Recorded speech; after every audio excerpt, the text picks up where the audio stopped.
os ajustes de parâmetro a seguir. Permite aumentar a resolução de contraste em exames de ultrassom no modo B. Então vamos lá. Duas coisas. O que é modo B? Modo B é o modo brilho. É o modo preto e branco que a gente usa no dia a dia.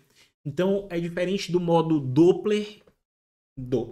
É diferente do modo M, em que é só aquela linha, né, contínua que detecta M de movimento. E é diferente do modo A, que detecta apenas a amplitude. O modo A é a amplitude. É bem mais antigo, é um monte de... se fosse um gráfico assim. O modo B é o modo do dia a dia. Beleza. Resolução de contraste. E aí, você lembra o que é? Resolução de contraste, pessoal, é o seguinte. Resolução de contraste é a capacidade de diferenciar dois ecos com intensidade diferente. Então, a capacidade de ver que um eco é mais pretinho que o outro, mais branquinho que o outro, é a resolução de contraste. Quanto mais resolução eu tenho, mais eu consigo diferenciar ecos que têm cor parecida. Ou seja, trocando em miúdos, quanto maior a resolução de contraste, mais eu aumento o contraste mesmo. Eu aumento a diferença de intensidade entre ecos parecidos, de cor parecida. Isso significa que eu estou estreitando a faixa dinâmica. Beleza? O que é faixa dinâmica? É o recurso no aparelho que a gente usa para ajustar o contraste, a resolução de contraste. Estreitar a faixa dinâmica aumenta o contraste, porque aumenta a diferença entre ecos parecidos. Reduzir ou alargar a faixa dinâmica reduz o contraste, porque diminui a diferença entre ecos parecidos para eu poder aumentar a diferença entre ecos que estão mais distantes na escala de cinza, digamos assim. Beleza?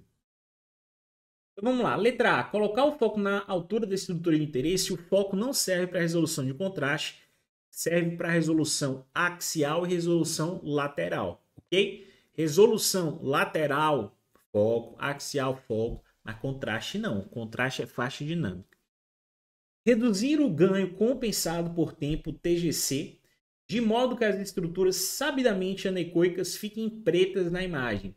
O TGC, ele é com um ganho localizado. Lembra? TGC, você muda o ganho setorialmente. Mudar o TGC não vai mudar a resolução de contraste, porque ele muda os ecos como um todo. Ele aumenta ou diminui a intensidade dos ecos como um todo. Tá? Ele não muda o contraste entre os ecos. Aumentar a frequência do transdutor. Bom, frequência do transdutor mais baixa vai penetrar mais, mas vai ter menos resolução de imagem, mas não é resolução de contraste, tá? E reduzir e aumentar a frequência penetra menos, tem mais resolução de imagem. Diminuir a frequência penetra mais, tem menos resolução de imagem, que não tem a ver com resolução de contraste. Resolução de contraste, é faixa de cinza. Quando você ver essa palavra resolução de contraste, lembra de faixa de cinza, lembra de faixa dinâmica. Reduzir o ganho geral, não, o ganho geral também não vai servir, beleza? Não vai servir. Reduzir a faixa dinâmica ou estreitar a faixa dinâmica. Reduzir a faixa dinâmica é o mesmo de estreitar a faixa dinâmica, que é o mesmo que aumentar o contraste. Alargar a faixa dinâmica ou aumentar a faixa dinâmica alarga a escala de cinza, reduz o contraste. Beleza? Então, a resposta correta, letra E. Ok?